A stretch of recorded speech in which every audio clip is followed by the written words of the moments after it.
what's also important is to put people that work for you in a chance to promote a cause, something greater. One of the things I've learned about Generation Y is that people, they really want to promote something greater. These are bank tellers in Canada, CIBC Bank. They started with 4 tellers in Saskatchewan. The corporation gave them an opportunity to participate and run for the cure. Now 80% of the employees participate and run for the cure. They're the #1 corporate sponsor for cancer research in North America because they believe that when you give people a chance to have cause, they'll show you the love in their hearts. They'll become more compassionate people. I'll close with this story because it's here in New Orleans. In December of 2006, Timberland held their annual wholesale conference here in New Orleans, just like 15 months after Hurricane Katrina had ravaged this city.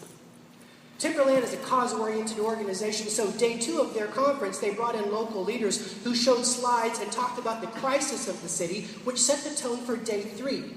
On day 3, the Timberlanders, a couple hundred of them, went down to Central City and worked with City Year, a volunteer organization they're aligned with, to help launch Dookie Chase's restaurant, the famous jazz musician.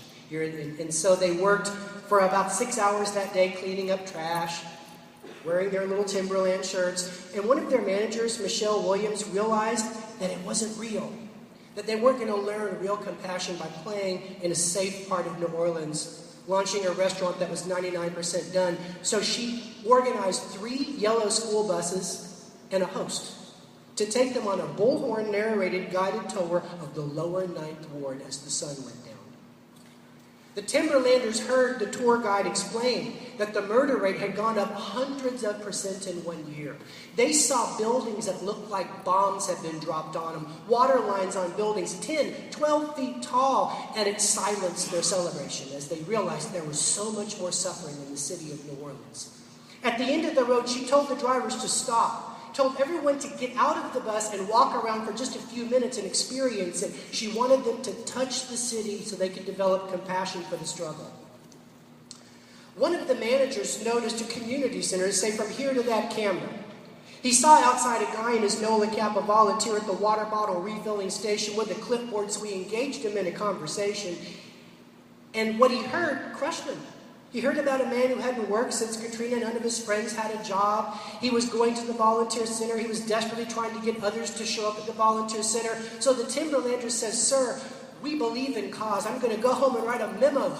I'm going to go back to Boston. What do you need? More clipboards, more water bottles?" And the volunteer looked at him and said, "Son, we need more shoes, more boots.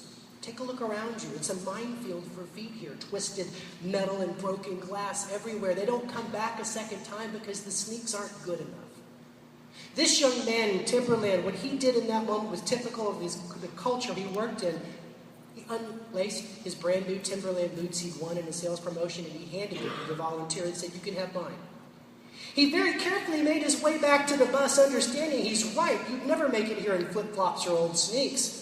He sat next to his manager on the bus who noticed the kid wasn't wearing shoes at a shoe conference. He said, "Where are your boots?" The kid points to the community center. He explains. The manager is inspired by this, so he stands up to get off the bus, but he has to wait a minute. Because the other Timberlanders on the bus had watched this kid do the prickly pear walk, and they were already barreling off the buses. 10 minutes later, over 200 Timberlanders and 3 confused bus drivers stood in single file in a mass action of love and compassion to give their shoes to the lower 9th Ward. Michelle took a picture of this moment because it moved her. She shared it with me to share it with you. In the hearts of the people you work with is love and compassion.